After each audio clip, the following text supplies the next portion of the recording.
This video shows how the police of Charing Cross police station in London tried to get me out of the police station without considering my safety. This is my daughter, Sarah C. This photo was taken after she was kidnapped and controlled by people. Her face was swollen, but there was no bruises on this photo. My daughter, Sarah C., has been kidnapped, controlled and used as a sex slave by some people for more than 3 years. The mastermind of the kidnap is the insurance company of Deakin University. CGU is the insurance company of CGU is the insurance company of Deakin University in Australia. The other mastermind of the kidnap is the Australian government.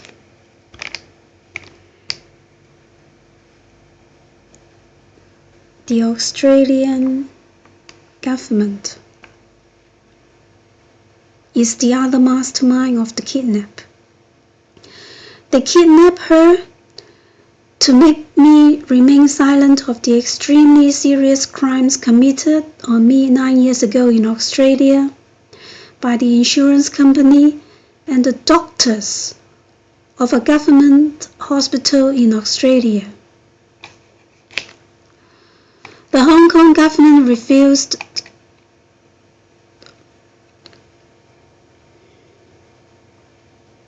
This is the medical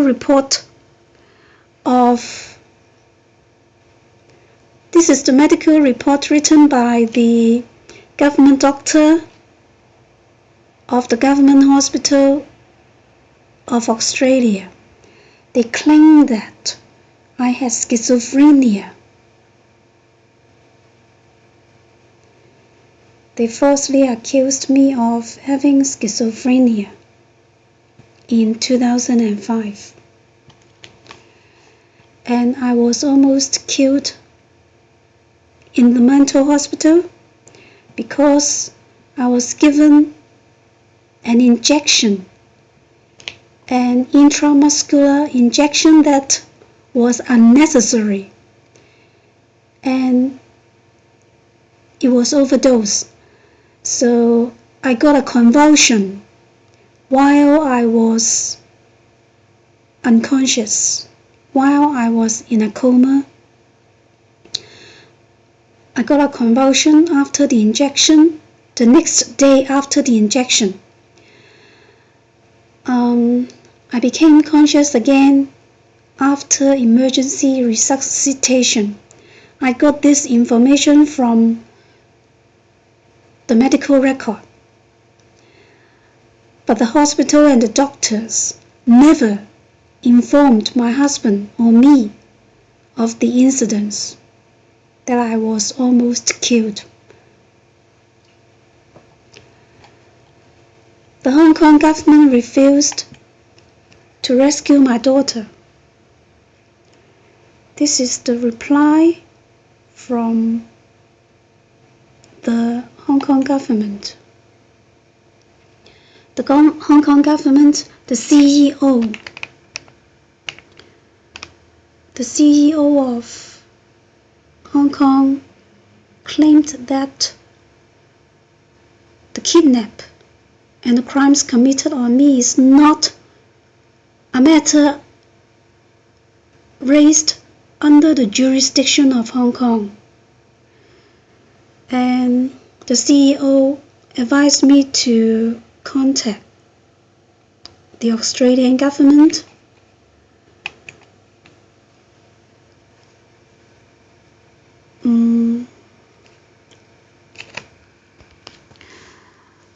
The Hong Kong government also refused to help me rescue my daughter. They said they had informed the police, and the police had visited me twice, but I refused the help the Hong Kong police offered in 2005. I mean in 2011, in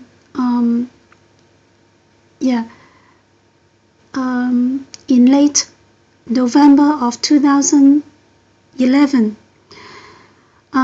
because at that time the help that the Hong Kong police offered was to take me to see psychiatrist. Of course, I refused their help. The Chinese government did not respond to my report of the kidnap. These are the letters that I sent to the paramount leaders of the Chinese government in China, as well as the Chinese government officials in Hong Kong. The letters were sent in May 2012, as well as in July 2012.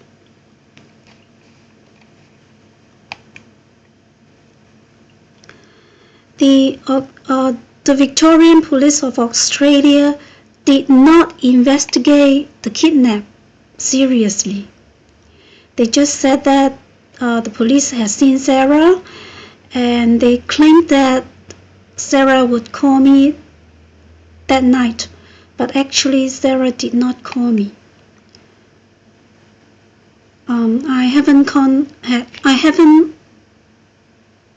I haven't got any contact with Sarah for more than 3 years already.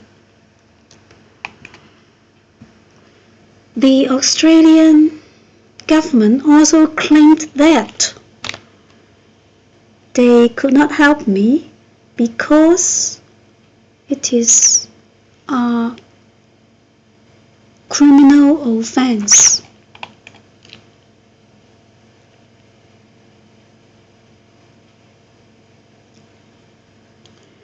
They claim that it is a criminal matter, so they could not help me. This is the letter from the Attorney General of Australia. The Australian Federal Police did not respond to my report of the kidnap, except telling me that what were their duties.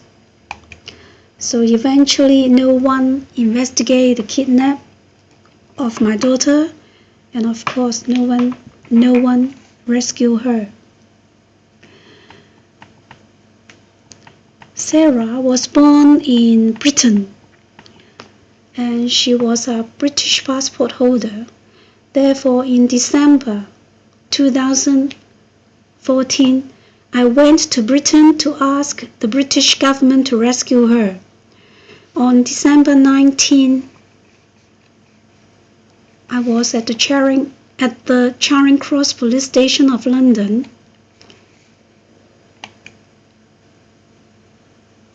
Right, this is the letter. This is some of the information that was given by the Foreign Office of the British government on the 18th.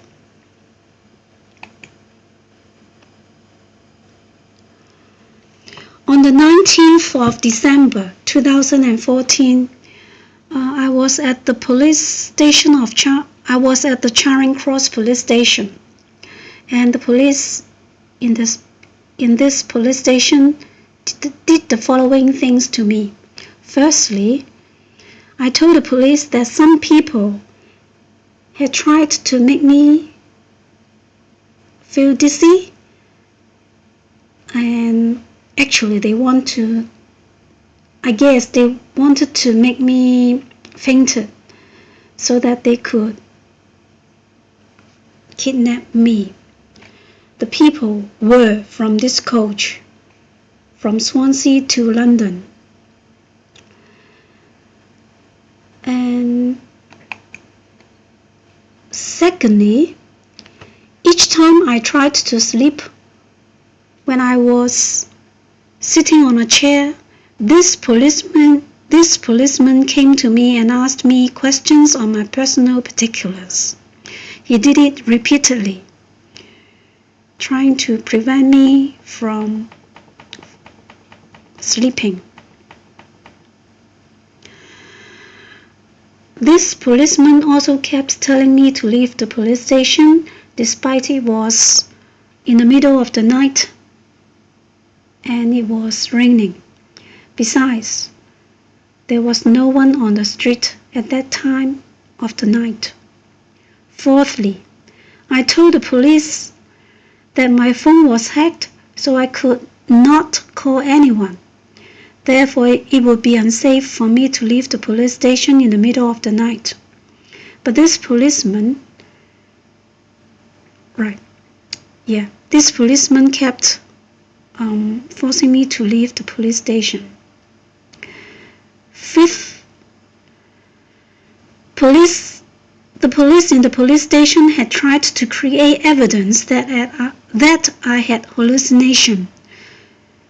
So I made a video of it and immediately uploaded it on my Facebook with my mobile. Soon afterwards, this policeman came to me and told me to give him my mobile phone. He claimed that he wanted to see why I could not make any calls. I refused to give him my cell phone because under such circumstances, my mobile was very important for me. Sixth,